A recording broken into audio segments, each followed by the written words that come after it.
ಶಾಂತಿ ಶಾಂತಿ ಶಾಂತಿ. ನನ್ನ ಎಲ್ಲ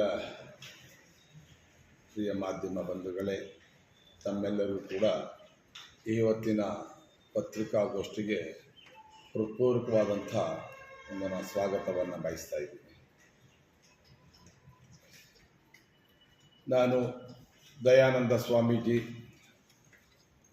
ಅಧ್ಯಕ್ಷರು,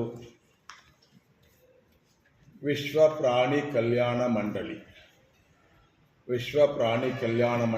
ವರ್ಲ್ಡ್ ಅನಿಮಲ್ ವೆಲ್ಫೇರ್ ಬೋರ್ಡ್. ನಾನು ದಯಾನಂದ ಸ್ವಾಮೀಜಿ, ಅಧ್ಯಕ್ಷರು, ವಿಶ್ವ ಪ್ರಾಣಿ ಕಲ್ಯಾಣ ಮಂಡಳಿ, ವರ್ಲ್ಡ್ ಅನಿಮಲ್ ವೆಲ್ಫೇರ್ ಬೋರ್ಡ್ ಮತ್ತು ಪಶು ಪ್ರಾಣಿ ಬಲಿ ನಿರ್ಮೂಲನಾ ಜಾಗೃತಿ ಮಹಾಸಂಘ, ಪಶು ಪ್ರಾಣಿ ಬಲಿ ನಿರ್ಮೂಲನಾ ಜಾಗೃತಿ ಮಹಾಸಂಘ ಹಾಗೂ ಬಸವ ಧರ್ಮ ಜ್ಞಾನಪೀಠಾಧೀಶರು, ಬೆಂಗಳೂರು ಹೆಡ್ ಕ್ವಾರ್ಟರು. ನಮ್ಮ ಕಾರ್ಯಕ್ಷೇತ್ರ ಕರ್ನಾಟಕವನ್ನು ಒಳಗೊಂಡಂತೆ ಭಾರತ ವ್ಯಾಪಿ ನಡೀತಾ ಇರ್ತಕ್ಕಂಥದ್ದು. ಬಂಧುಗಳೇ, ಇವತ್ತಿನ ಪತ್ರಿಕಾಗೋಷ್ಠಿಯ ಮಹತ್ವದ ವಿಷಯ ಏನೆಂದರೆ, ತಾವೆಲ್ಲರೂ ಸುಮಾರು 15-20 ವರ್ಷಗಳಿಂದ ನನ್ನ ಹೋರಾಟವನ್ನು ಗಮನಿಸ್ತಾ ಇದ್ದೀರಿ. ನೀವೆಲ್ಲರೂ ನನಗೆ 10 ಕೈಗಳಾಗಿ ಬಲವಾಗಿ ನಿಂತುಕೊಂಡು ಈ ಕರ್ನಾಟಕವನ್ನು, ಬೆಳಗಾವಿ ಜಿಲ್ಲೆಯನ್ನು ಪ್ರಾಣಿ ಬಲಿ ಮುಕ್ತ ಜಿಲ್ಲೆಯನ್ನಾಗಿ ರೂಪಿಸಬೇಕು ಎನ್ನುವ ನಮ್ಮ ಮಹತ್ ಆಕಾಂಕ್ಷೆಗೆ ತಾವೆಲ್ಲರೂ ದನಿಗೂಡಿಸಿದಿರಿ, ಸಹಾಯ ಮಾಡ್ತಾ ಬಂದಿದ್ದೀರಿ. ಮತ್ತು ತಮ್ಮೆಲ್ಲರ ಸಹಕಾರದಿಂದ ಬಹಳಷ್ಟು ಕಡೆ ನಾವು ಪ್ರಾಣಿ ಬಲಿ ತಡೆಯನ್ನು ಯಶಸ್ವಿಯಾಗಿ ತಡೆದಿದ್ದೇವೆ ಅಂತಕ್ಕಂಥದ್ದು ಕೂಡ ನಿಮಗೆಲ್ಲ ತಿಳಿದಿರುವಂಥ ವಿಷಯ, ನೀವೇ ಪ್ರಕಟ ಮಾಡಿದ್ದೀರಿ. ಆದರೆ ಈ ಸಾರಿಯ ವಿಶೇಷ ಏನೆಂದರೆ, ಪ್ರತಿ ಸಾರಿ ಪ್ರಾಣಿ ಬಲಿಯ ತಡೆಯಲಿಕ್ಕೆ ನಾವಾಗೇ ಬಂದು ಬೆಂಗಳೂರಿನಿಂದ ಮಾಧ್ಯಮಗಳ ಗೋಷ್ಠಿ ಮಾಡಿ, ಅಲ್ಲಿಂದ ಜಿಲ್ಲಾಡಳಿತ ಪೊಲೀಸ್ ಜೊತೆ ಸಂಪರ್ಕ ಮಾಡಿ, ಅವರ ಸಹಾಯ ತಗೊಂಡು ಯಾತ್ರೆಗಳನ್ನು ಮಾಡಿ ಜನರ ಮನವೊಲಿಸಿ ಪ್ರಾಣಿ ಬಲಿಯನ್ನು ತಡೀತಕ್ಕಂಥ ಕಾರ್ಯವನ್ನು ಮಾಡ್ತಾ ಇದ್ವಿ. ಆವಾಗಲೂ ಕೂಡ ತಮಗೆ ಗೊತ್ತಿದೆ, ಪ್ರಾಣಿ ಬಲಿ ತಡೆಯುವಾಗ ಪ್ರಾರಂಭದಲ್ಲಿ ವಿರೋಧಗಳು ಕೂಡ ಬರ್ತಿದ್ದನ್ನು ತಾವು ಗಮನಿಸಿದ್ದೀರಿ. ಆದರೆ ನಾವು ಆ ಎಲ್ಲ ಅಡೆತಡೆಗಳನ್ನು ಮೆಟ್ಟಿ ಹೋರಾಟಗಳನ್ನು ಮುಂದುವರಿಸ್ಕೊಂಡು ಬಂದು ಸುಮಾರು ಇವತ್ತಿನವರೆಗೆ ನಾವು ಕರ್ನಾಟಕ ಮಟ್ಟದಲ್ಲೇ ಹೇಳೋದಾದರೆ ಸುಮಾರು 1200ಕ್ಕೂ ಹೆಚ್ಚು, ನಿಯರ್ ಅಬೌಟ್ 1200 ಸ್ಥಳಗಳಲ್ಲಿ ಪ್ರಾಣಿ ಬಲಿಯನ್ನು ಯಶಸ್ವಿಯಾಗಿ ತಡೆದಿದ್ದೇವೆ. ಬೆಳಗಾವಿ ಜಿಲ್ಲೆಯಲ್ಲಿ ಕೂಡ ಕಕ್ಕೇರಿ ಬಿಷ್ಟಾದೇವಿ ಜಾತ್ರೆಯನ್ನು ಒಳಗೊಂಡಂತೆ, ಕೊಕಟ್ನೂರು ಯಲ್ಲಮ್ಮ ದೇವಿ ಜಾತ್ರೆಯನ್ನು ಒಳಗೊಂಡಂತೆ ಅನೇಕ ಜಾತ್ರೆಗಳಲ್ಲಿ, ಬಹುತೇಕ ಜಾತ್ರೆಗಳಲ್ಲಿ ನಾವು ಪ್ರಾಣಿ ಬಲಿ ತಡೆಯನ್ನು ಯಶಸ್ವಿ ಮಾಡಿದ್ದೇವೆ ಅನ್ನೋದು ನಾನು ಗರ್ವದಿಂದ ಹೇಳಿ ಸಂತೋಷ ಪಡ್ತೀನಿ. ಅದಕ್ಕೆ ನಮ್ಮ 2 Pಗಳು, ಒಂದು ಪ್ರೆಸ್, ಇನ್ನೊಂದು ಪೊಲೀಸ್ ಆಡಳಿತ, ಅವರ ಸಹಾಯದಿಂದ. ಆದರೆ ಈ ಸಾರಿ ನನ್ನ ಖುಷಿ ತಂದಿರೋ ವಿಚಾರ ಏನೆಂದರೆ, ಇದೇ ಬೆಳಗಾವಿ ಪೊಲೀಸ್ ಮಹಾನಗರ ವ್ಯಾಪ್ತಿ ಬರ್ತಕ್ಕಂಥ, ಬೆಳಗಾವಿ ಸಿಟಿ ಕಮಿಷನರ ವ್ಯಾಪ್ತಿಯಲ್ಲಿ ಬರ್ತಕ್ಕಂಥ ಉಚ್ಗಾಂವ್ ಗ್ರಾಮದ ಮಳೆಕರ್ಣಿ ದೇವಿ ಜಾತ್ರಾ ಅಥವಾ ದೇವಾಲಯದ ಪರಿಸರದಲ್ಲಿ ಪ್ರತಿ ಮಂಗಳವಾರ ಮತ್ತು ಪ್ರತಿ ಶುಕ್ರವಾರ ನಡೀತಿದ್ದಂತಹ 100 ಪ್ರಾಣಿಗಳ ಸಾಮೂಹಿಕ ಬಲಿಯನ್ನು, ಹತ್ಯೆಯನ್ನು ಸ್ವಯಂ ಗ್ರಾಮಸ್ಥರೇ ಮುಂದೆ ನಿಂತುಕೊಂಡು, ಗ್ರಾಮ ಪಂಚಾಯಿತಿಯೇ ಮುಂಚೂಣಿಯಲ್ಲಿ ನಿಂತುಕೊಂಡು ನೇತೃತ್ವ ವಹಿಸಿಕೊಂಡು, ಜಿಲ್ಲಾ ಆಡಳಿತ, ಪೊಲೀಸ್ ಸಹಕಾರ, ಮೀಡಿಯಾಗಳ ಸಹಕಾರದೊಡನೆ ತಮ್ಮ ಗ್ರಾಮವನ್ನು ಪ್ರಾಣಿ ಬಲಿ ಮುಕ್ತವನ್ನಾಗಿ ಮಾಡಿದ್ದಾರೆ. ಸಹಸ್ರಾರು ಪ್ರಾಣಿಗಳ ಬಲಿಗೆ ಅಂತಿಮ ವಿದಾಯ ಹೇಳಿದ್ದಾರೆ. ಇದು ನನಗಂತೂ ಭಾರತೀಯ ಧಾರ್ಮಿಕ ಇತಿಹಾಸಕ್ಕೆ ಒಂದು ಹೊಸ ದಾಖಲೆ ಅಂತ ನಾನು ಹೇಳಲಿಕ್ಕೆ ಇಷ್ಟಪಡ್ತೀನಿ. It's a new milestone in the religious history of Indian territory, Indian tradition.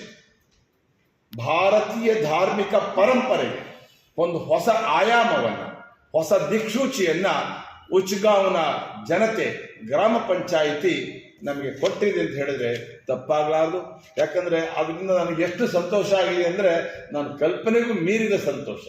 ಯಾಕಂದರೆ ಸ್ವಯಂ 35 ವರ್ಷಗಳಿಂದ ಸತತವಾಗಿ ಕರ್ನಾಟಕದ ಸಾವಿರಾರು ಜಾತ್ರೆಗಳು, ದೇವಾಲಯಗಳು, ಮಠ ಮಂದಿರಗಳ ಬಳಿಗೆ ಹೋಗಿ ಪ್ರಾಣಿ ಬಲಿಯನ್ನು ತಡಿತಕ್ಕಂಥ ಪ್ರಯತ್ನವನ್ನು ನಾನು ನನ್ನ ಸಿಬ್ಬಂದಿ ಮಾಡ್ತಾ ಸಾಕಷ್ಟು ನೋವು, ಎಡರು, ತೊಡರು, ಅಪಾಯ, ಅಟ್ಯಾಕ್, ಜೀವ ಬೆದರಿಕೆ, ಜೀವ ಹತ್ಯೆಗೂ ಕೂಡ ಮುಂದಾದಂಥ ಘಟನೆಗಳನ್ನು ಅನುಭವಿಸಿರುವ ನಮಗೆ ಗ್ರಾಮಸ್ಥರೇ ನಿಂತು ಪ್ರಾಣಿ ಬಲಿ ತಡೆದಿರುವಂತಹದ್ದು ಇದೊಂದು ನಿಜವಾಗ್ಲೂ ಕೂಡ ಬಹಳ ಹೆಮ್ಮೆಯ ವಿಷಯ.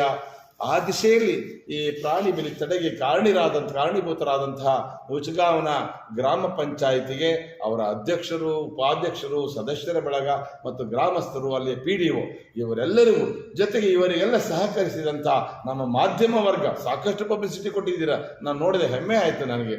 ಮಾಧ್ಯಮ ವರ್ಗ ಹಾಗೂ ಜಿಲ್ಲಾಡಳಿತ, ಸ್ವತಃ DC ಅವರು, SP ಅವರು, ಕಮಿಷನರು ಎಲ್ಲರೂ ಕೂಡ ನನ್ನ ಜೊತೆ ಮಾತಾಡಿದ್ರು. ಸ್ವಾಮೀಜಿ, ಉಚ್ಗಾಂವ್ನ ವಿಷಯದಲ್ಲಿ ನಾವು ಸಂಪೂರ್ಣ ಬೆಂಬಲ ಕೊಟ್ಟಿದ್ದೇವೆ, ನಾವು ನೀವು ಹೇಳ್ದಂಗೆಲ್ಲ ಸಹಕಾರ ಕೊಡ್ತಾ ಇದ್ದೀವಿ ಅಂತ ಒಂದು ಮಾತನ್ನು ಹೇಳಿದ್ರು.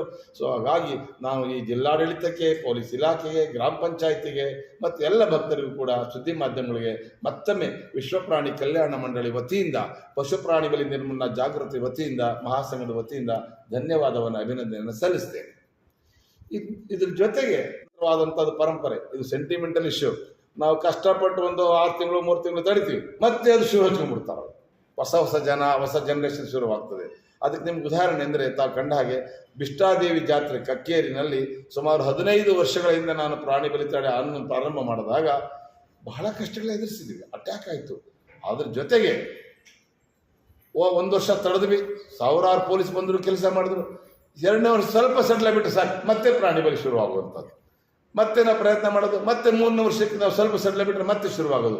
ಸೊ ಇದು ತಿಳ್ಕೊಂಡು ನಾವೇನು ಮಾಡಿದ್ವಿ, 15 ವರ್ಷ ನಿರಂತರವಾಗಿ ಪ್ರತಿ ವರ್ಷ ತಪ್ಪದೆ ನಾವು ದೊಡ್ಡ ಕಾರ್ಯಕ್ರಮವನ್ನು ಹಮ್ಮಿಕೊಂಡು ಪ್ರಾಣಿ ಬಲಿ ತಡೆ ಜಾಗೃತಿಯನ್ನು ಕೈಗೊಂಡು ಜಿಲ್ಲಾಡಳಿತ, ಪೊಲೀಸು, ಪ್ರೆಸ್ಗಳ ಸಹಯೋಗದೊಡನೆ ನಾವು ಇವತ್ತು ಸಂಪೂರ್ಣವಾಗಿ ಪ್ರಾಣಿ ಬಲಿ ಮುಕ್ತ ಜಾತ್ರೆಯನ್ನಾಗಿ ಬಿಷ್ಟಾದೇವಿಯನ್ನು ನಾವು ಮಾಡಿದ್ದೇವೆ.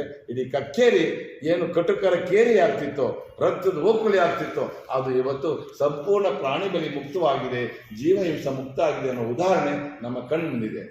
ಆ ಕಾರಣಕ್ಕಾಗಿ ನಾನು ಜಿಲ್ಲಾಡಳಿತವನ್ನು, ಗ್ರಾಮ ಪಂಚಾಯತಿಯನ್ನು ವಿನಂತಿ ಮಾಡ್ಕೊಳ್ಳೋದೇನೆಂದರೆ, ಇವಾಗೇನೋ ನೀವು ಪ್ರಾಣಿ ಬಲಿ ತೆರೆದಿದ್ದೀರಿ, ಬಹಳ ಸಂತೋಷ. ಆದರೆ ಹೊಸ ಜನ ಬಂದ ಹಾಗೆ, ಹೊಸ ರೀತಿಯಲ್ಲಿ ಅನೇಕ ಪ್ರಲೋಭನೆಗಳ ಮೂಲಕ, ಅನೇಕ ಹಿನ್ನೆಲೆಗಳ ಮೂಲಕ ಮತ್ತೆ ಶುರುವಾಗುವ ಸಾಧ್ಯತೆಗಳು ಕಾಣ್ತವೆ. ಅದು 3 ತಿಂಗಳಾದ್ಮೇಲೆ ಆಗ್ಬೋದು, ಅಥವಾ 6 ತಿಂಗಳಾದ್ಮೇಲೆ ಆಗ್ಬೋದು, ಇಲ್ಲ 1 ವರ್ಷ ಆದರೂ ಆಗ್ಬೋದು. ಇದು ವೈಶಿಷ್ಟ್ಯ ಅಂದರೆ ಪ್ರತಿ ಶುಕ್ರವಾರ ಮತ್ತು ಪ್ರತಿ ಮಂಗಳವಾರ. ಹಾಗಾಗಿ ಇದನ್ನು ತಡಿತಕ್ಕಂಥದ್ದು, ಪ್ರತಿನಿತ್ಯ ತಡೆಯುವಂಥದ್ದು, ಪ್ರತಿ ವಾರ ತಡೆಯುವಂಥದ್ದು ಏನಿದೆ, ಇದು ಸ್ವಲ್ಪ ಕಷ್ಟದ ಕೆಲಸ. ಆದರೂ ಕೂಡ ನಾನು ಜಿಲ್ಲಾಡಳಿತವನ್ನು ವಿನಂತಿ ಮಾಡ್ಕೊಳ್ತೀನಿ, ದಯವಿಟ್ಟು ತಾವು ದೊಡ್ಡ ಮನಸ್ಸನ್ನು ಮಾಡಿ ಹೈಕೋರ್ಟ್ ಆದೇಶವನ್ನು ಗಮನದಲ್ಲಿಟ್ಟುಕೊಂಡು ಕಾನೂನಿನ ಅಡಿಯಲ್ಲಿ ತಾವು ಆ ಇಡೀ ಉಚ್ಗಾಂವನ್ನು ಸಂಪೂರ್ಣವಾಗಿ, ಶಾಶ್ವತವಾಗಿ ಪ್ರಾಣಿ ಬಲಿ ಮುಕ್ತ ಗ್ರಾಮವನ್ನಾಗಿ ಮಾಡಬೇಕು ಅಂತಕ್ಕಂಥ ಒಂದು ಮನವಿಯನ್ನು ನಾನು ಮಾಡ್ತಾ ಇದ್ದೀನಿ. ಇದೇ ನಾನು ನಿನ್ನೆ ತಾನೇ ಅಲ್ಲಿ ಉಚ್ಗಾಂವ್ಗೆ ಹೋಗಿದ್ದೆ. ನನಗಿವತ್ತು ನಮ್ಮ ಮಾಧ್ಯಮಗಳ ಮೂಲಕ ಅದನ್ನು ಮಾಹಿತಿ ಬಂತು. ಇದು ನನಗೆ ನನಗೆ ವಿಷಯನೇ ಗೊತ್ತಿಲ್ಲ. ನಾನು ಕೊಪ್ಪಳ ಜಿಲ್ಲೆಯಲ್ಲಿ ಹುಲಿಗೆಮ್ಮ ದೇವಿ ಜಾತ್ರೆ ಪ್ರಾಣಿ ಬಲಿ ತಡೆಯಲ್ಲಿ ತೊಡಗಿದ್ದೆ. ಆವಾಗ ನಮ್ಮ ಮನೀಷಾ ತಾಯಿಯವರಿಂದ ತರುಣ ಭಾರತದ ಮುಖ್ಯಸ್ಥರಿಂದ ಫೋನ್ ಬಂತು, ಸ್ವಾಮೀಜಿ ಈ ಭಾಗದಲ್ಲಿ ಒಂದು ದೊಡ್ಡ ಕ್ರಾಂತಿಯಾಗಿದೆ, ಗ್ರಾಮಸ್ಥರು ಸ್ವಯಂ ಪ್ರೇರಣೆಯಿಂದ ಅದನ್ನು ತಡೆದಿದ್ದಾರೆ, ಅದಕ್ಕೆ ತಮ್ಮ ನಿಲುವೇನು ಅಂತ ಇಂಟರ್ವ್ಯೂ ಮಾಡಿದ್ರು ಫೋನ್ನಲ್ಲೇ. ನನಗೊಂದು ಸಂತೋಷ ಆಗಿದ ತಕ್ಷಣ ಹೇಳಿದೆ, ಇಲ್ಲ ತಾಯಿ, ಬಹಳ ದೊಡ್ಡ ಬೆಳವಣಿಗೆ, ನಾನು ಅವ್ರಿಗೆ ಧನ್ಯವಾದ ಹೇಳ್ತೀನಿ ಅಂತ ಹೇಳಿದೆ. ಅದಾದ ನಂತರ ಆ ಜನ ನಾನು ಹುಡ್ಕೊಂಡೇ ಬಂದ್ಬಿಟ್ಟಿದ್ದಾರೆ, ಪೇಪರಲ್ಲಿ ನೋಡ್ಬಿಟ್ಟು ಬೆಂಗಳೂರಿಗೆ ಬಂದುಬಿಟ್ರು. ಮತ್ತು ಬೆಂಗಳೂರಿಂದ ಪುನಃ ನಾನು ಹುಬ್ಳಿಗೆ ಬಂದೆ, ಅಲ್ಲಿಗೂ ಕೂಡ ಬಂದರು. ಸೊ ಅವರ ಇಷ್ಟೆಂತ ನಾನು ಉಚ್ಗಾಂವ್ಗೆ ಹೋದೆ, ನೋಡಿದೆ, ಪಾದಯಾತ್ರೆ ಮಾಡಿದೆ, ಮೆರವಣಿಗೆಲ್ಲ ಮಾಡಿದೆ, ಎಲ್ಲರೂ ಇದ್ದರು. ಅಲ್ಲಿ ನೋಡಿ ನನಗೆ ದುಃಖ ಆಯಿತು. ದೇವಸ್ಥಾನ ಇಲ್ಲೇ ಮುಂದುಗಡೆನೇ ಇದೆ, ಅದ್ರ ಮುಂದುಗಡೆನೆ ಏನು ಆ ಬಲಿಪೀಠದ ಸಿದ್ಧತೆ ಮಾಡಿದ್ದಾರೆ. ಪ್ರಾಣಿಗಳನ್ನು ಸಾಮೂಹಿಕ ಕೊಲ್ಲೋದು, ಆ ರಕ್ತ ಹರಿದು ಹೋಗೋದು, ಆ ರಕ್ತ ಡ್ರೈನೇಜಿಗೆ ಬೀಳೋದು, ಆ ಡ್ರೈನೇಜಿಂದ ಊರೊಳಗೆಲ್ಲ ಹಾದು ಹೋಗೋದು, ಅಕ್ಕಪಕ್ಕದ ಮನೆಗಳು ವಾಸ ಮಾಡಲಿಕ್ಕೆ ಆಗ್ತಾ ಇಲ್ಲ, ಸ್ಮೆಲ್ ರೋಗ ರುಜಿನಗಳು ಹಬ್ಬಲಿಕ್ಕೆ ಕಾರಣ ಆಗೋಗಿದೆ. ಆನಂತರ ಮಕ್ಕಳುಗಳು, ಶಾಲಾ ಮಕ್ಕಳುಗಳಿಗೆ ಬಹಳ ತೊಂದರೆ, ಸಾರ್ವಜನಿಕರಿಗೆ ತೊಂದರೆ, ಕುಡಿಯೋದು, ತಿನ್ನೋದು, ಹತ್ಯೆ ಮಾಡೋದು, ಬ್ಲಡ್ ಶೆಡ್, ಟೋಟಲಿ ಪೊಲ್ಯೂಷನ್, ಅತ್ಯಂತ ಪರಿಸರ ಮಾಲಿನ್ಯ ಆಗಿದ್ದು ನೋಡಿದೆ. ಅದನ್ನು ಏನು ಗ್ರಾಮಸ್ಥರು ತಡಿಲಾರ್ದು ಅವರೇ ರೊಚ್ಚಿಗೆ ಮಾಡಿದ್ದಾರೆ. ಸೊ ಜಿಲ್ಲಾಡಳಿತ ಸಹಕರಿಸಿದೆ. ಈಗ ನನ್ನ ಅನಿಸಿಕೆ ಏನಂದರೆ, ಈ ಗ್ರಾಮ ಪಂಚಾಯಿತಿಯವರು ಏನು ಕೈಗೊಂಡಿದ್ದಾರೆ ಕ್ರಮ, ಇದು ಸ್ವಾಗತಾರ್ಹ, ಸ್ತುತ್ಯಾರ್ಹ, ಅಭಿನಂದನಾರ್ಹ. ಇದನ್ನು ನಾವು ಮುಂದಿಟ್ಕೊಂಡು ನಾನು ಇಡೀ ಬೆಳಗಾವಿ ಜಿಲ್ಲೆ ಎಲ್ಲ ಗ್ರಾಮ ಪಂಚಾಯಿತಿಯವರಿಗೆ, ಎಲ್ಲ ಗ್ರಾಮ ಪಂಚಾಯಿತಿಯ ಅಧ್ಯಕ್ಷರು, ಉಪಾಧ್ಯಕ್ಷರು, ಆನಂತರ PDO ಹಾಗೂ ಸದಸ್ಯರುಗಳಿಗೆ ವಿನಂತಿ ಮಾಡಿಕೊಳ್ತೇನೆ. ಇವತ್ತು ಉಚ್ಗಾಂವ್ ಇಡೀ ಬೆಳಗಾವಿ ಜಿಲ್ಲೆಗಷ್ಟೇ ಅಲ್ಲ, ಇಡೀ ಕರ್ನಾಟಕ ರಾಜ್ಯಕ್ಕಷ್ಟೇ ಅಲ್ಲ, ಇಡೀ ಭಾರತ ದೇಶಕ್ಕೆ ಒಂದು ಮಾದರಿಯಾಗಿದೆ. ನಮಗೆ ಒಂದು ಹೊಸ ಮಾರ್ಗವನ್ನು ತೋರಿಸಿದ್ದಾರೆ. ಇಲ್ಲಿವರೆಗೆ ನಾವೇನ್ ಮಾಡ್ತಿದ್ವಿ ತನಗೆ ಗೊತ್ತಿರೋ ಹಾಗೆ DC ಮಾತಾಡ್ತಿದ್ದೆ, SP ಮಾತಾಡ್ತಿದ್ದೆ, ಪೊಲೀಸರು ತಗೊಂಡು ಹೋಗ್ತಾ ಇದ್ದೆ. ಆದ್ರೆ ಈ ಸಾರಿ ಗ್ರಾಮ ಪಂಚಾಯತಿ ಸಂಪೂರ್ಣ ತೊಡಗಿಸ್ಕೊಂಡಿರೋದು ಬಹಳ ದೊಡ್ಡ ಬೆಳವಣಿಗೆ. ಸೊ ಎಲ್ಲೂ ಈ ಸಾರಿ ಟೋಟಲಿ ಗ್ರಾಮ ಪಂಚಾಯತಿ ಲೀಡ್ ತಗೊಂಡಿಲ್ಲ. ಸೊ ಅದು ಮೊಟ್ಟ ಮೊದಲ ಬಾರಿಗೆ ಉಚ್ಗಾಂವ್ ಇಡೀ ಸ್ಟೇಟಲ್ಲಿ ತಗೊಂಡಿದೆ. ಅದಕ್ಕೆ ನಾನು ಅವರಿಗೆ ಅಭಿನಂದಿಸಿದ ಜೊತೆಗೆ ಈ ಮಾದರಿಯಲ್ಲಿ ಬೆಳಗಾವಿ ಜಿಲ್ಲೆಯ ಎಲ್ಲ ಗ್ರಾಮ ಪಂಚಾಯಿತಿಗಳು ತಮ್ಮ ತಮ್ಮ ಗ್ರಾಮಗಳ ಪಂಚಾಯಿತಿ ವ್ಯಾಪ್ತಿಯಲ್ಲಿ ಯಾವುದಾದರೂ ಗ್ರಾಮಗಳಲ್ಲಿ ಪ್ರಾಣಿ ಬಲಿ ಆಗುತ್ತಾ ಇದ್ರೆ, ಪ್ರಾಣಿಗಳ ಬೇಟೆ ಹತ್ಯೆ ನಡೀತಾ ಇದ್ರೆ, ಆ ಧಾರ್ಮಿಕ ಸ್ಥಳಗಳಲ್ಲಿ ಆ ಗ್ರಾಮಗಳಲ್ಲಿ ಯಾವುದೇ ಪ್ರಾಣಿಗಳ ಬಲಿ ಆಗದ ಹಾಗೆ ಕಟ್ಟುನಿಟ್ಟಿನ ಸಂಪೂರ್ಣವಾದ ಒಂದು ನೇತೃತ್ವವನ್ನು ವಹಿಸಿಕೊಂಡು ಪ್ರಾಣಿ ಬಲಿಯನ್ನು ತಡಿಬೇಕು. ಅದಕ್ಕೆ ಜಿಲ್ಲಾಡಳಿತದ ಸಹಯೋಗ, ಪೊಲೀಸರ ಸಹಯೋಗ, ಮಾಧ್ಯಮಗಳ ಸಹಯೋಗ ದೊರಕುತ್ತದೆ. ಅವರು ಕೊಡ್ತಾರೆ ಅಂತಕ್ಕಂಥ ಭರವಸೆ ಮಾತ್ರವನ್ನು ಈ ಸಂದರ್ಭ ಹೇಳ್ತಾ ಇದ್ದೀನಿ. ನಮ್ಮ ಕರ್ನಾಟಕ ರಾಜ್ಯ ಉಚ್ಚ ನ್ಯಾಯಾಲಯ ಇಷ್ಟೊಂದು ಆದೇಶಗಳನ್ನು ಕೊಟ್ಟಿದೆ, ಎಷ್ಟೊಂದು ಹೈಕೋರ್ಟ್ ಆದೇಶ ಇದೆ ನಮ್ಮ ಹತ್ರ. ಸೊ ಈ ಆದೇಶಗಳ ಪ್ರಕಾರ ನಿಮ್ಗೆ ಹೇಳಲಿಕ್ಕೆ ಇಷ್ಟಪಡ್ತೀನಿ. ರಾಜ್ಯ ಸರ್ಕಾರ ಏನಾರ ಒಂದು ಕಾನೂನು ಮಾಡಿದ್ರೆ ಕೆಲವರು ಹೈಕೋರ್ಟ್ಗೆ ಹೋಗ್ತಾರೆ, ಅಲ್ಲಿ ಸ್ಟೇ ತರ್ತಾರೆ, ಮತ್ತೇನೋ ಅಡೆತಡೆಗಳು ಉಂಟಾಗ್ತವೆ. ಆದರೆ ಇಲ್ಲಿ ನಮ್ಗೆ ಸಂತೋಷ ಅಂದರೆ ಕಾನೂನಾತ್ಮಕವಾಗಿ ಶಾಸಕಾಂಗವಾಗಿ, ಶಾಸಕಾಂಗ, ನ್ಯಾಯಾಂಗ, ಕಾರ್ಯಾಂಗ, ಶಾಸಕಾಂಗ ಸಂಪೂರ್ಣವಾಗಿ ಪ್ರಾಣಿ ಬಲಿ ನಿಷೇಧ ಕಾಯ್ದೆಯನ್ನು ಜಾರಿ ಮಾಡಿದರೆ, ನ್ಯಾಯಾಂಗ ಕರ್ನಾಟಕ ರಾಜ್ಯ ಉಚ್ಚ ನ್ಯಾಯಾಲಯ ಅದನ್ನು ಎತ್ತಿ ಹಿಡಿದು ನ್ಯಾಯಾಂಗವಾಗಿ ಕೂಡ ಪ್ರಾಣಿ ಬಲಿ ಮುಕ್ತ ರಾಜ್ಯ ಅನ್ನೋದು ಕರ್ನಾಟಕ ಅನ್ನೋದನ್ನು ಎತ್ತಿ ಹಿಡಿದಿದೆ, ಅಪ್ಪಣೆ ಮಾಡಿದೆ. ಸೊ ನ್ಯಾಯಾಂಗ, ಶಾಸಕಾಂಗ ಇವೆರಡೂ ಕೊಟ್ಟಿರ್ತಕ್ಕಂಥ ಈ ತೀರ್ಪನ್ನ, ಈ ಕಾನೂನನ್ನ ಕಟ್ಟುನಿಟ್ಟಾಗಿ ಪಾಲನೆ ಮಾಡಬೇಕಾಗಿರೋದು ಕಾರ್ಯಾಂಗದ ಜವಾಬ್ದಾರಿ. ಸೊ ಕಾರ್ಯಾಂಗದ ಈ ರಾಜ್ಯದ ಮುಖ್ಯ ವ್ಯಕ್ತಿ ಯಾರು? Chief secretary, home secretary.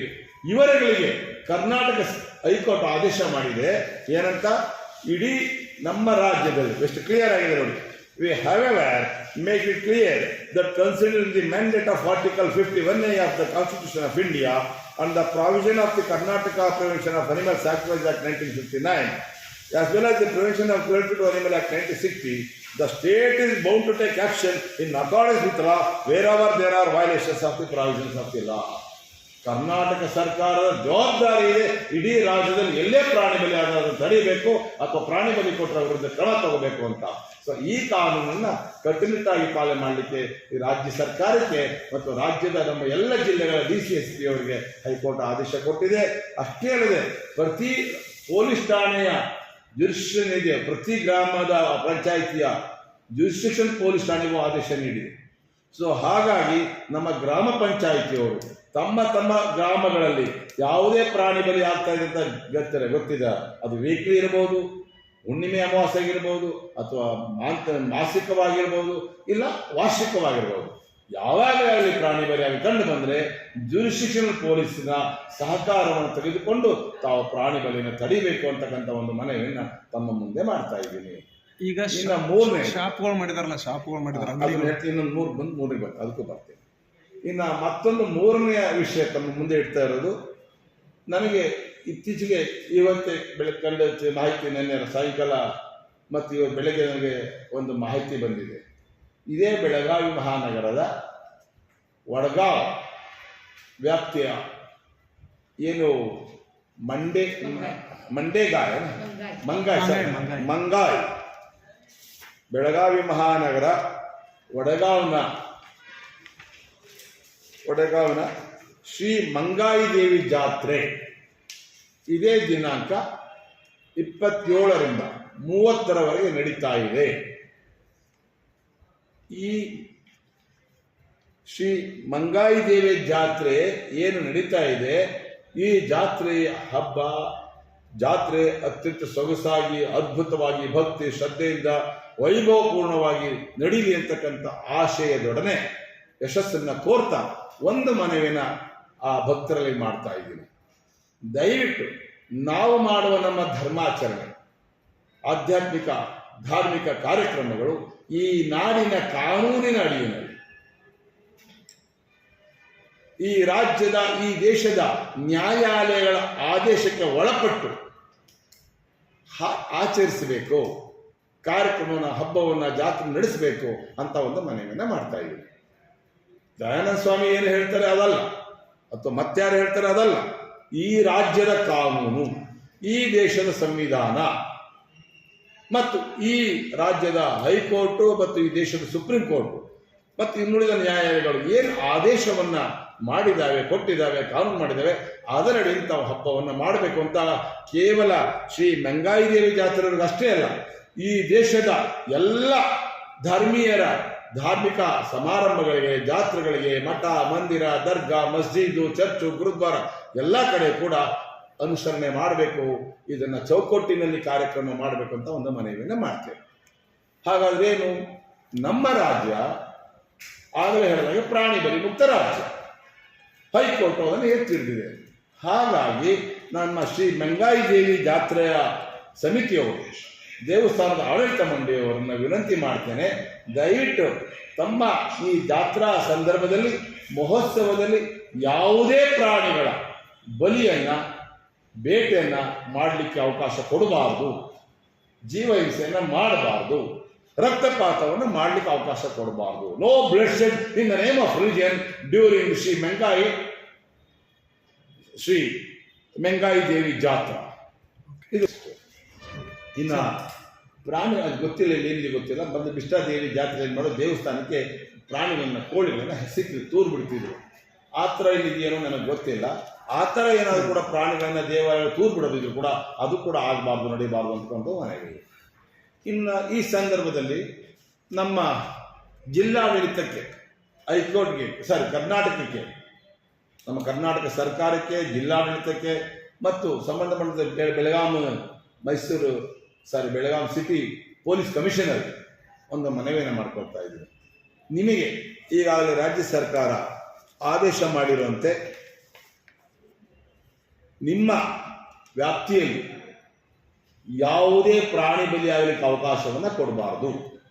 Police commissioner ಅವರು ಮತ್ತು ಮಾನನೀಯ ಜಿಲ್ಲಾಧಿಕಾರಿಗಳು ಮತ್ತು ಬೆಳಗಾವಿನ ಮಹಾನಗರದ ಅಧಿಕಾರಕ್ಕೆ ಸಂಬಂಧಪಟ್ಟಂಥ ಆಡಳಿತ ವರ್ಗ, ಇದು ಬೆಳಗಾವಿ ತಾಲೂಕು ಬರುತ್ತಲ್ಲ, ತಾಲೂಕು ಜಿಲ್ಲೆ, ತಾಲೂಕು ತಹಸೀಲ್ದಾರ್ ಅವರು, AC, DC ಎಲ್ಲರೂ ನಿಂತ್ಕೋಬೇಕು. ಸಾಮೂಹಿಕವಾಗಿ ನಿಂತುಕೊಂಡು ಈ ಪ್ರಾಣಿ ಬಲಿ ತಡೆಗೆ ಕ್ರಮವನ್ನು ತಗೋಬೇಕು. ಈಗ ಈ ಶಾಪ್ಗಳು ಮಾಡ್ಕೊಂಡು ಪ್ರಾಣಿ ಬಲಿ ಕೊಡ್ತಾರಲ್ಲ, ಪ್ರಾಣಿ ಬಲಿ ಅಲ್ಲ, ಅದು ಕೊಡ್ತೀವಿ, ಒಂದೇ ನಿಮಿಷ ತಿಳಿಸ್ಬಿಡ್ತೀವಿ. ಈ ಪೊಲೀಸ್ ಕಮಿಷನರ್ ಅವರಿಗೆ ಬಹಳ ಗಂಭೀರವಾಗಿ ನಾನು ಮನವಿಯನ್ನು ಮಾಡ್ಕೊಳ್ತಾ ಇದ್ದೀನಿ. ಅಯ್ಯೋ, ಮೆಂಗಾಯಿ ಪ್ರಾಣಿ ಬಲಿ ತಡೆ ಮುಂದಾದ್ರೆ ಏನಾಗಬಹುದು ಪ್ರಶ್ನೆ, ಏನಾದರೂ ಪ್ರಶ್ನೆ ಇರಲಿಲ್ಲ, ಏನು ಆಗಬಾರ್ದು ಅನ್ನೋದೇ ನಮ್ಮ ಉದ್ದೇಶ. ಯಾವುದೇ ಅಹಿತಕರ ಘಟನೆ ಇಲ್ಲ ಆಗಬಾರ್ದು, ಜೀವಹಿಂಸೆ ಆಗಬಾರ್ದು, ಕಾನೂನು ಭಂಗವಾಗ್ತಕ್ಕಂಥ ಅಕ್ರಮ ಚಟುವಟಿಕೆ ಆಗಬಾರ್ದು ಅನ್ನೋದೇ ಎಲ್ಲರ ಉದ್ದೇಶ. ನಮ್ಮ ಹೈಕೋರ್ಟು ಸ್ಪೆಷಲ್ ಡೈರೆಕ್ಷನ್ ಕೊಟ್ಟಿದೆ, ನಾನು ಅದು ತಮ್ಮ ಮುಂದೆ ಓದ್ಬಿಡ್ತೀನಿ, ತಿಳ್ಕೊಳ್ಳಿ. However, we make it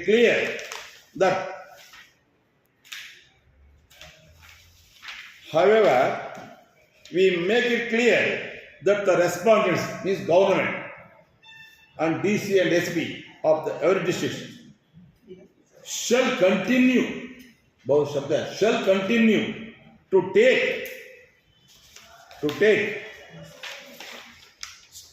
effective and adequate steps. Those शब्द सुन ध्यान रखना है. Effective and adequate steps from time to time through the concerned official machinery to enforce the provisions contained in Karnataka Prevention of Animal Sacrifice Act 1959 and the Karnataka Prevention of Animal Sacrifice Rules 1963, and they also shall take stern action against the offenders for any violations thereof. ಯಾವುದೇ ರೀತಿಯಲ್ಲಿ ಅಲ್ಲಿ ಪ್ರಾಣಿ ಬಲಿ ಆಗದಾಗೆ ಕಟ್ಟುನಿಟ್ಟಿನ ಕ್ರಮವನ್ನು ತಗೋಬೇಕು ನಿಮ್ಮ ಜಿಲ್ಲಾಡಳಿತ ಮಿಷನರಿಯ ಸಹಾಯದೊಡನೆ. ಅಷ್ಟರ ಜೊತೆಗೆ ಒಂದು ವೇಳೆ ಉಲ್ಲಂಘಿಸಿದರೆ ಅವರ ವಿರುದ್ಧ ಕಾನೂನು ಕ್ರಮವನ್ನು ಜರುಗಿಸಲೇಬೇಕು ಅಂತ ಸ್ಟ್ರಿಕ್ಟ್ ಆದೇಶವನ್ನು ಹೈಕೋರ್ಟ್ ಮಾಡಿದೆ. ಜೊತೆಗೆ ಮುಂದೆ ಹೋಗಿ ಹೇಳ್ತಾ ಇದೆ, incidentally we may observe to achieve the object of the act, the respondents may involve NGOs like the complainant to hold literacy camps for the prevention of animal sacrifice in religious places like jatras, congregations, etc. If the respondents are having any reports about the places and the period during which sacrificing of animals for glorification was done earlier, to prevent such actions in future, they may take advanced steps by way of publishing necessary information, warning by way of circulation of pamphlets in and around such places. ಎಷ್ಟು ಸುಂದರವಾಗಿ ಹೇಳ್ಬಿಟ್ಟಿದ್ದಾರೆ. ಏನು ಮಾಡಬೇಕು ಹೇಗೆ ಮಾಡಬೇಕು ಅಂತಲೂ high court direction ಕೊಟ್ಟಿದೆ. ಜಿಲ್ಲಾಡಳಿತ ತಮಗೆ ಪ್ರಾಣಿ ಬಲಿ ಆಗುತ್ತೆ ಗೊತ್ತಾದರೆ ಯಾರಾದರೂ ಮಾಹಿತಿ ಕೊಟ್ಟರೆ ತಕ್ಷಣ ಪೂರ್ವಭಾವಿಯಾಗಿಯೇ ಕರಪತ್ರಗಳ ಮೂಲಕ ಧ್ವನಿವರ್ಧಕಗಳ ಮೂಲಕ ಜಾಗೃತಿಯನ್ನು ಮೂಡಿಸಬೇಕು, ಕನ್ವಿನ್ಸ್ ಮಾಡಬೇಕು, ಅವ್ರಿಗೆ ವಾರ್ನಿಂಗ್ ಕೊಡಬೇಕು, ಇನ್ಫಾರ್ಮೇಶನ್ ಕೊಡಬೇಕು ಅಂತಕ್ಕಂಥ ಮಾತನ್ನು ಕೂಡ ಹೇಳಿ, ಇದ್ರ ಜೊತೆಗೆ ಇದೇ ಸರ್ಕಾರ ಜಿಲ್ಲಾಡಳಿತ ಸ್ವಯಂ ಸೇವಾ ಸಂಘಟನೆಗಳನ್ನು NGOಸ್ಗಳು ಕೂಡ ಸಹಯೋಗ ತಗೊಳ್ಳಿ ಅಂತ ಅವ್ರಿಗೆ ಡೈರೆಕ್ಷನ್ ಕೊಟ್ಟಿದೆ. ಸೊ ನಾನೇ ಇದು ಪ್ಲೇಂಟಿಫ್ ಅಲ್ಲ, ಸೊ ಹಾಗಾಗಿ petitioner NGOs like that complaint ಅಂತ ಹೇಳಿದ್ದಾರೆ. ನಮ್ಮನ್ನು ಕೂಡ ಒಂದು ತಮ್ಮ ವಿಶ್ವಾಸ ತೆಗೆದುಕೊಂಡು ಪ್ರಚಾರ ಮಾಡಿ ಅನ್ನೋ ಮಾತನ್ನು ಹೇಳಿರೋದ್ರಿಂದ ಸೊ ನಾನು ಜಿಲ್ಲಾಡಳಿತಕ್ಕೆ ಇವತ್ತಿಂದ ವಿನಂತಿ ಮಾಡ್ತೇನೆ, ಇಂದಿನಿಂದಾನೇ ಆ ಮೆಂಗಾಯಿ ದೇವಾಲಯದ ಆಡಳಿತ ಮಂಡಳಿಯೊಡನೆ ಒಂದು ಮೀಟಿಂಗನ್ನು ಮಾಡಿ ಅವ್ರಿಗೆ ಮನವರಿಕೆಯನ್ನು ಮಾಡಿ ಸುತ್ತ ಎಲ್ಲೂ ಜಾತ್ರೆಗೆ ಪ್ರಾಣಿಗಳು ಬರದ ಹಾಗೆ ಎಲ್ಲ ರೀತಿಯ ಚೆಕ್ ಪೋಸ್ಟ್ಗಳನ್ನು ಹಾಕೋದ್ರ ಮೂಲಕ ಪ್ರಾಣಿ ಬಲಿ ತಡೆ ಮಾಡಬೇಕು. ಪ್ರಾಣಿ ಬಲಿಗೆ ಬದಲಾಗಿ ಅಹಿಂಸಾತ್ಮಕವಾಗಿ ಸಾತ್ವಿಕವಾದ ಪೂಜೆಯನ್ನು ಸಲ್ಲಿಸಬೇಕು. ತೆಂಗಿನಕಾಯಿ, ಬಾಳೆಹಣ್ಣು, ಎಳನೀರು ಅಭಿಷೇಕ, ಧೂಪ, ದೀಪ, ಕುಂಬಳಕಾಯಿ, ನಿಂಬೆಹಣ್ಣು, ಅರಿಶಿನ, ಕುಂಕುಮ ಮುಂತಾದವುಗಳ ಮೂಲಕ ಒಂದು ಅಹಿಂಸಾತ್ಮಕವಾದ ಸಾತ್ವಿಕ ಪೂಜೆಯನ್ನು ಸಲ್ಲಿಸಬೇಕು. ಆ ರೀತಿಯಲ್ಲಿ ಜಿಲ್ಲಾಡಳಿತ, ಸಂಘಟನೆಗಳು ಮತ್ತು ದೇವಾಲಯದ ಆಡಳಿತ ಮಂಡಳಿ ಪ್ರಯತ್ನವನ್ನು ಮಾಡಿ ಭಕ್ತರನ್ನು ಮನವೊಲಿಸಬೇಕಂತಕ್ಕಂಥ ಒಂದು ವಿನಂತಿಯನ್ನು ತಮ್ಮ ಮೂಲಕ ನಾನು ಈಗ ಮಾಡ್ತಾ ಇದ್ದೀನಿ. ನಾನು ಪ್ರತಿ ಸಾರಿ ಹೇಳ್ತಾ ಇದ್ದೆ ತಮಗೆ, ನಮ್ಮ ಕಾನ್ಸೆಪ್ಟ್ ಏನಂದರೆ ವಿಶ್ವಪ್ರಾಣಿ ಕಲ್ಯಾಣ ಮಂಡಳಿ ಇಡೀ ರಾಜ್ಯದಲ್ಲಿ ದೇಶದಲ್ಲಿ ಕೆಲಸ ಮಾಡ್ತಾ ಇದೆ. ಇದು ಯಾವುದೇ ಧಾರ್ಮಿಕ ಭಾವನೆಗಳಿಗೆ ನೋವುಂಟು ಮಾಡ್ತಕ್ಕಂಥದ್ದಾಗಲಿ ಅಡ್ಡಿಗಳುಂಟು ಮಾಡ್ತಕ್ಕಂಥದ್ದಲ್ಲಿ ಅಲ್ಲ. ನಮ್ಮ ಗುರಿ ಪ್ರತಿಯೊಂದು ದೇವಾಲಯಗಳು ವಧಾಲಯಗಳಾಗಬಾರದು, ದಿವ್ಯಾಲಯಗಳಾಗಬೇಕು, ಅವು ಜ್ಞಾನಾಲಯಗಳಾಗಬೇಕು, ಧ್ಯಾನಾಲಯಗಳಾಗಬೇಕು. ಸದ್ಭಕ್ತಿ, ಸುಜ್ಞಾನ, ಸದಾಚಾರಗಳ ಸಂಸ್ಕಾರ ನೀಡ್ತಕ್ಕಂಥ ಅಹಿಂಸಾ, ಪ್ರೇಮ, ಕರುಣೆ, ಮಾನವೀಯತೆಯನ್ನು ದಾರಿ ತೋರಿಸ್ತಕ್ಕಂಥ ಒಂದು ಸಂಗಮವಾಗಬೇಕು ಅಂತಕ್ಕಂಥ ಒಂದು ಗುರಿಯಿಂದ ನಾವು ಈ ಪ್ರಚಾರವನ್ನು ಎಲ್ಲ ಕಡೆ ಮಾಡ್ತಾ ಇದ್ದೀವಿ. ಜಾತ್ರಾ ಪರಿಸರಗಳು ಕಟುಕರ ಕೇರಿಗಳಾಗಬಾರ್ದು, ರಕ್ತ, ಮೂಳೆ, ಮಾಂಸಗಳ ಆಗರವಾಗಬಾರ್ದು ಅನ್ನೋದೇ ನಮ್ಮ ಮೇನ್ ಕಾನ್ಸೆಪ್ಟು. ಇದರಿಂದ ರೋಗ ರುಜಿನಗಳು ಹಬ್ತವೆ, ಸಾಂಕ್ರಾಮಿಕ ರೋಗ ರುಜಿನಗಳು ಕಾರಣೀಭೂತ ಆಗ್ತದೆ. ಆ ಕಾರಣಕ್ಕಾಗಿ ತಾವೆಲ್ಲರೂ ಸಹಕರಿಸ್ತೀರಾ ಅಂತಕ್ಕಂಥ ಮಾತನ್ನು ಹೇಳ್ತಾ ನಾವು ಆನ್ ಬಿಹಾಫ್ ಆಫ್ ದ ವಿಶ್ವಪ್ರಾಣಿ ಕಲ್ಯಾಣ ಮಂಡಲ್ ಈ ಸಂದರ್ಭದಲ್ಲಿ ಜಾತ್ರಾ ಪ್ರಸಂಗದಲ್ಲಿ ಅಹಿಂಸಾ, ಪ್ರಾಣಿದಯ, ಆಧ್ಯಾತ್ಮ ಸಂದೇಶವನ್ನು ಹಮ್ಮಿಕೊಂಡು ನಾವು ಕೂಡ ಜಾಗೃತಿಯನ್ನು ಮೂಡಿಸ್ತಕ್ಕಂಥ ಕೆಲಸವನ್ನು ಮಾಡ್ತೇವೆ. ಇಡೀ ಬೆಳಗಾವಿ ನಗರದಲ್ಲೆಲ್ಲ ಒಂದು ಪ್ರಚಾರವನ್ನು ಕೈಗೊಳ್ತೀವಿ ಅನ್ನೋ ಮಾತನ್ನು ಕೂಡ ಈ ಸಂದರ್ಭದಲ್ಲಿ ಹೇಳ್ತೇವೆ. ಬೆರ್ತೋಗಿ ಅಷ್ಟು ಸುಲಭವಾಗಿ ಅವ್ರನ್ನ ಆ ಅಂಧಶ್ರದ್ಧೆಯಿಂದ, ಆ ಭಾವನೆಯಿಂದ ಬೇರ್ಪಡಿಸೋದು ಸಾಧ್ಯ ಇಲ್ಲ, ಬಹಳ ಕಷ್ಟ ಆಗಿದೆ. ಆ ಕಾರಣಕ್ಕಾಗಿ ನಿರಂತರವಾದಂಥ ಕೌನ್ಸೆಲಿಂಗ್ ಅನ್ನೋ ಶಬ್ದ ನಾನು ಬಳಸ್ತೀನಿ. ಈಗ ಭಕ್ತರ ಮನಸ್ಸಿನಲ್ಲಿ ನಿಜವಾದ ಧರ್ಮದ ಬಗ್ಗೆ, ದೇವರ ಬಗ್ಗೆ, ಆಧ್ಯಾತ್ಮದ ಬಗ್ಗೆ ಪರಿಕಲ್ಪನೆ ಮೂಡಿಸುವ ಒಂದು ಪ್ರಯತ್ನ ನಡೀಬೇಕು. ನಾವು ಸಂಘಟಿತ ಒಂದು ಸಂಸ್ಥೆಗಳಾಗಿ ನಾವು ಜನರ ಮನವೊಲಿಸುವ ಕಾರ್ಯ ಮಾಡ್ತೇವೆ. ನಾವು ಡೈರೆಕ್ಟ್ ಆಗಿ ಹೋಗಿ ಪ್ರಾಣಿ ಬಲಿ ತಡೀತಕ್ಕಂಥ ಕೆಲಸವನ್ನು ನಾವು ಸ್ವಯಂ ಸೇವಾ ಸಂಸ್ಥೆಗಳು ಮಾಡಲ್ಲ, ಅಥವಾ ನಮ್ಮ ಸಂಘಟನೆಗಳು ಮಾಡಲ್ಲ. ನಮ್ಮ ಕೆಲಸ ಏನಿದ್ರು ಜಾಗೃತಿ ಮೂಡಿಸೋದು. ನಾವು ಕೊಂದೇ ಕೊಳ್ತೀವಿ ಅನ್ನೋದು ಅವ್ರು ಹೇಳಿಕೆ ಆದರೆ, ಕೊಲ್ಲೋದು ಬೇಡಪ್ಪ, ದಯವೇ ಧರ್ಮದ ಮೂಲ, ದಯವಿರಬೇಕು ಸಕಲ ಪ್ರಾಣಿಗಳೆಲ್ಲರಲ್ಲಿ ಅನ್ನುವ ಒಂದು ಸಂದೇಶವನ್ನು, ಅಹಿಂಸಾ ಪರಮೋ ಧರ್ಮ ಸಂದೇಶವನ್ನು ಹೇಳೋದು ನನ್ನ ಜವಾಬ್ದಾರಿ, ನಮ್ಮ ಸ್ವಯಂ ಸೇವಕ ಸಂಘಟನೆಗಳ ಮಠಪೀಠಾಧಿಪತಿಗಳ ಜವಾಬ್ದಾರಿ. ಕೊಲ್ಲೋದು ಬೇಡ ನಾವಂತೀವಿ, ಕೊಲ್ತೀವಿ ಅಂತ ಅವ್ರಂತಾರೆ. ಸಂತೋಷ, ಅದು ನಿಮಗೆ ಬಿಟ್ಟಂಥದ್ದು. ಬಟ್ ಹೇಳೋದಂತ ನಾವು ಮಾಡ್ತೀವಿ. ಈಗ ಶಾಪ್ಗಳಿಗೆ ಏನ್ ಹೇಳಕ್ ಇಷ್ಟಪಡ್ತೀರಿ? ಶಾಪ್ಗಳದಾಗಂತೂ ದಿನನಿತ್ಯ ನಡೀತೈತಿ ಪ್ರಾಣಿ ಬಲಿ. ಈಗ ಮಂದಿರಗಳದು ವರ್ಷಕ್ಕೋ 5 ವರ್ಷಕ್ಕೋ ಇವೆಲ್ಲ ನಡೀತಾವ್ರಿ ಅಜಾರ್. ಆದ್ರೆ ಇದು ದಿನನಿತ್ಯ ನಡೆಯುವಂತದಲ್ಲ ಪ್ರಾಣಿ ಬಲಿ. ನಾನು ಆಗಲೇ ಹೇಳಿದೆ, ಒಬ್ಬ ಸ್ವಾಮೀಜಿಯಾಗಿ, ಒಬ್ಬ ಧರ್ಮಗುರುವಾಗಿ ನಾನೇನಕ್ಕೆ ಹೇಳಕ್ಕೆ ಇಷ್ಟಪಡ್ತೀನಿ ಅಂದರೆ, ಈ ಜಗತ್ತಿನಲ್ಲಿ ಮನುಷ್ಯನಿಗೆ ಬದುಕಲಿಕ್ಕೆ ಹೇಗೆ ಹಕ್ಕಿದೆಯೋ ಜಗತ್ತಿನ ಎಲ್ಲ ಹ್ಯೂಮನ್ ಬೀಯಿಂಗ್ ಹಕ್ಕು ಇದೆ ಮತ್ತು ಅವರೊಳಗೆ ಆಸೆನೂ ಇದೆ. ದಯವಿಟ್ಟು ನಾವು ಅರ್ಥ ಮಾಡ್ಕೊಳ್ಬೇಕು. ಪ್ರತಿಯೊಂದು ಪ್ರಾಣಿಗೂ ಕೂಡ, ಜೀವರಾಶಿಗೂ ತಾನು ಬದುಕಬೇಕು ಅಂತ ಆಸೆ ಇದೆ, ಪರಿತಪಿಸ್ತವೆ. ಒಂದು ಇರುವೆನೂ ಸಾಹಸ ಪಡ್ತದೆ. ಒಂದು ನಾಯಿ, ಹಾವು, ಹಂದಿ, ಕ್ರಿಮಿ, ಕೀಟ, ಗಿಡ ಎಲ್ಲ ನೀವು ನೋಡ್ಬೋದು. ಎಲ್ಲ ಪ್ರಾಣಿ ಸಂಕುಲು ಕೂಡ they are fighting for there existence. ಯಾಕೆ ಬದುಕು ಹಕ್ಕು ಇದೆ, ಆಸೆ ಇದೆ, ಪ್ರಯತ್ನ ಮಾಡ್ತವೆ. ಆ ದೃಷ್ಟಿಯಿಂದ ನಾನೇನು ಹೇಳಿಕ್ಕೆ ಇಷ್ಟಪಡ್ತೀನಿ, ನಾವು ಮಾನವ, you are the creation, you are the crown of this creation. ಮಾನವ ಈ ಸೃಷ್ಟಿಯ ಕಿರೀಟ. ಇದು ಜಗತ್ತಿನ ಎಲ್ಲ ಜೀವರಾಶಿಗಳ ಪ್ರಾಣಿ ಸಂಕರದ ಬದುಕುವ ಹಕ್ಕನ್ನು, ಅವುಗಳ ಆಸೆಯನ್ನ ಗೌರವಿಸಬೇಕು. ಅವುಗಳಿಗೆ ನಾವು ಸಹಕಾರ ಕೊಡಬೇಕು. We must voice for the voiceless. We must voice for the voiceless. ಮಾತು ಬಾರದ ಮೂಕ ಪ್ರಾಣಿಗಳಿಗೆ ನಾವು ಧ್ವನಿ ಆಗಬೇಕು. ಶೋಷಿತರಿಗೆ ನಾವು ಧ್ವನಿ ಆಗಬೇಕು. ಜೊತೆಗೆ ಲೀವ್ ಅಂಡ್ ಲೆಟ್ ಲೀವ್, ಎಷ್ಟು ಸುಂದರ ವರ್ಬಿದೆ ನೋಡಿ. ಜೀವವ್ರ ಜೀನೇದು, ನೀನು ಬದುಕಪ್ಪ, ಚೆನ್ನಾಗಿ ಬದುಕು. ಹಾಗೆ ಪ್ರಾಣಿ ಸಂಕುಲವನ್ನ, ಜೀವ ಸಂಕುಲವನ್ನು ಬದುಕಲಿಕ್ಕೆ ಬಿಡು. ಜೊತೆಗೆ ಪರಮಾತ್ಮ ಈ ಸೃಷ್ಟಿಯಲ್ಲಿ ಮನುಷ್ಯನಿಗೆ ಬದುಕಲಿಕ್ಕೆ ಏನೇನು ಸೌಲಭ್ಯಗಳು ಬೇಕು, for basic necessities for livelihood, ಆ ಎಲ್ಲ ಒಂದು ವ್ಯವಸ್ಥೆನ ದೇವರು ಮಾಡಿದ್ದಾನೆ. ಅದ್ರ ಜೊತೆಗೆ ಪ್ರಾಣಿ ಸಂಕುಲಕ್ಕೆ ಏನು ಬೇಕು ಅದನ್ನು ಕೂಡ ದೇವರು ಮಾಡಿಕೊಟ್ಟಿದ್ದಾನೆ. ನಮಗೆ ಜೋಳದ ತೆನೆ ಕೊಟ್ರೆ ಅದಕ್ಕೆ ಜೋಳದ ದಂಟು, ರಾಗಿ ಕೊಟ್ರೆ ರಾಗಿ ಹುಲ್ಲು, ಭತ್ತ ಕೊಟ್ರೆ ಭತ್ತದ ಹುಲ್ಲು, ಯಾವುದು ನಾವು ತಿನ್ನಲು ಅದನ್ನು ತಿಂದು ನಮ್ಗೆ ಅನುಕೂಲ ಮಾಡ್ತಾ ಇದೆ. ಆದ್ದರಿಂದ ದಯವಿಟ್ಟು ಪ್ರಾಣಿಗಳನ್ನು ಕೊಲ್ಲಬೇಕಂತಕ್ಕಂಥ ಅವಶ್ಯಕತೆ ಇಲ್ಲ, ಕೊಲ್ಲೋದು ಬೇಕಾಗಿಲ್ಲ. ಇದು ನಿಜವಾದ ಧರ್ಮ. ಆದರೆ ಒಂದು ದುಃಖ ಏನೆಂದರೆ, ಮನುಷ್ಯ ಪ್ರಾರಂಭದಿಂದನೂ ಕೂಡ ಆಹಾರದ ಪದ್ಧತಿ ಗೊತ್ತಿಲ್ಲದೆ ಇದ್ದಾಗ, ನಾಗರಿಕತೆ ಗೊತ್ತಿಲ್ಲದೆ ಇದ್ದಾಗ, ವಾಸ ಮನೆ ಮಾಡ್ಲಿಕ್ಕೆ ಗೊತ್ತಿಲ್ಲ, ವ್ಯವಸಾಯ ಗೊತ್ತಿಲ್ಲದೆ ಇದ್ದಾಗ ಪ್ರಾಣಿಗಳನ್ನ ಕೊಂದು ಹಸಿ ಮಾಂಸವನ್ನು ತಿಂತದ್ದ, ಆಹಾರವನ್ನು, ಹಸಿವನ್ನು ಹಿಂಡಿಸ್ಕೊಳ್ಳೋಕ್ಕೆ ಹಸಿ ಮಾಂಸವನ್ನು ತಿಂತಾ ಇದ್ದ ನಿಮಗೆ ಗೊತ್ತಿದೆ. ಮುಂದೆ ಮೌಢ್ಯದ ಅದ್ರ ಬಗ್ಗೆ ಜೊತೆ ಧಾರ್ಮಿಕ ಕಲ್ಪನೆಗಳು ಬಂದು, ಏನೋ ದೇವತೆಗಳಿದ್ದಾರೆ ಅವ್ರು ತೃಪ್ತಿಪಡಿಸಬೇಕು ಅಂತೇಳಿ ಆವಾಗ ದೇವರ ಹೆಸರಲ್ಲಿ ಪ್ರಾಣಿ ಬಲಿ ಕೊಡ್ತಕ್ಕಂಥ ಪದ್ಧತಿ ಯಜ್ಞ ಯಾಗ ಹೋಮಗಳಲ್ಲಿ ಶುರುವಾಯಿತು. ಆ ಯಜ್ಞ ಯೋಗ ಹೋಮಗಳಲ್ಲಿ ಶುರುವಾದಾಗ ಭಗವಾನ್ ಬುದ್ಧರನ್ನು ಹಿಡಿದುಕೊಂಡು ಬಸವಣ್ಣ, ಮಹಾವೀರರು, ತೀರ್ಥಂಕರು, ಅನೇಕ ಮಹಾತ್ಮರು ಹೋರಾಟ ಮಾಡಿ ಆ ಯಜ್ಞ ಯಾಗಗಳಲ್ಲಿ ಆಗ್ತಾ ಇದ್ದಂಥ ಪ್ರಾಣಿ ಬಲಿ ಪದ್ಧತಿಯನ್ನು ತಡೆದ್ರು. ಇವತ್ತು 95% ಪ್ರಾಣಿ ಬಲಿ ಯಜ್ಞ ಆಗದೆ ನಡೀತಾ ಇಲ್ಲ, ತಮಗೆ ಗೊತ್ತಿದೆ. ಈಗ ದೇವಾಲಯಗಳು ಅದು ಹೆಂಗೆ ನುಸುಳ್ಕೊಂಡಿದೆ. ಸೊ ಅದನ್ನು ತಡಿತಕ್ಕಂಥ ಪ್ರಕ್ರಿಯೆ ಈಗ ಪ್ರಾರಂಭವಾಗಿದೆ. ಸತ್ಯಸಾಗರ ಪದ್ಧತಿ ಇತ್ತು, ಬಾಣಂತೆ ಪದ್ಧತಿ ಇತ್ತು, ನರಬಲಿ ಇತ್ತು, ಶಿಶುಬಲಿ ಇತ್ತು. ಅದೆಲ್ಲವನ್ನು ನಿಷೇಧ ಮಾಡಿ, ಕಾನೂನು ಮಾಡಿ ಇವತ್ತು ಪ್ರಾಣಿ ಬಲಿಯನ್ನು ತಡಿತಕ್ಕಂಥ ಕ್ರಿಯೆ ನಡೀತಾ ಇದೆ. ನೀವು ಕೇಳ್ತಾ ಇರೋ ಪ್ರಶ್ನೆ ಏನಂದರೆ, ಮಾಂಸಾಹಾರಿಗಳಾಗಿರ್ತಕ್ಕಂಥವ್ರು ಮಠ ಸ್ಟಾಲ್ಗಳಲ್ಲಿ ಪ್ರಾಣಿ ಹತ್ಯೆ ಮಾಡ್ತಾರೆ, ಅದಕ್ಕೆ ನಿಮ್ಮ ನಿಲುವೇನು? ನಾನು ಮೊದಲೇ ಹೇಳಿದ್ದೀನಿ, ವ್ಯಕ್ತಿಗತ ನಿಲುವು, ಯಾರನ್ನು ಕೊಲ್ಲಬಾರ್ದು, ಯಾವುದನ್ನು ಮಾಂಸಗಳನ್ನ ತಿನ್ನಬಾರ್ದು. ಇದು ನಾನೆಲ್ಲ ಬಸವಣ್ಣ ಹೇಳಿದ್ದಾರೆ, ಕೊಲ್ಲೆನಯ್ಯ ಪ್ರಾಣಿಗಳ ಮೆಲ್ಲೆನಯ್ಯ ಅಂಗದಿಚ್ಚೆಗೆ. ಆದರೆ ಮಾಂಸಾಹಾರಿಗಳು ಮಾಂಸಾಹಾರ ಸೇವನೆ ಮಾಡ್ತಾ ಇರೋದ್ರಿಂದ ನಾವು ಅವ್ರಿಗೆ ಏನೂ ಮಾಡಲಿಕ್ಕೆ ಆಗ್ತಾ ಇಲ್ಲ, ಪರಿವರ್ತನೆ ಮಾಡ್ಬೋದು ಅಷ್ಟೇ. ಆ ಮಾಂಸಾಹಾರ ಬೇರೆ, ಪ್ರಾಣಿ ಹತ್ಯೆ ಬೇರೆ. ಆದರೆ ಇದು ಪ್ರಾಣಿ ಬಲಿ. ದೇವರು ಮತ್ತು ಧರ್ಮದ ಹೆಸರಿನಲ್ಲಿ ಧಾರ್ಮಿಕ ಸ್ಥಳಗಳಲ್ಲಿ, ಜಾತ್ರಾ ಪರಿಸರಗಳಲ್ಲಿ, ಸಾಮೂಹಿಕ ಸ್ಥಳಗಳಲ್ಲಿ ಕೊಲ್ಲಬಾರದು ಅನ್ನೋದು ಕಾನೂನಾಗಿದೆ, ಹೈಕೋರ್ಟ್ ಆದೇಶ ಆಗಿದೆ. ಆದ್ದರಿಂದ ಅದನ್ನು ಇವತ್ತು ಪ್ರಾಣಿ ಬಲಿ ಮುಕ್ತವನ್ನು ಮಾಡಿ ಅಂತಕ್ಕಂಥ ಒಂದು ನಮ್ಮ ಬೇಡಿಕೆ ಆಗಿದೆ.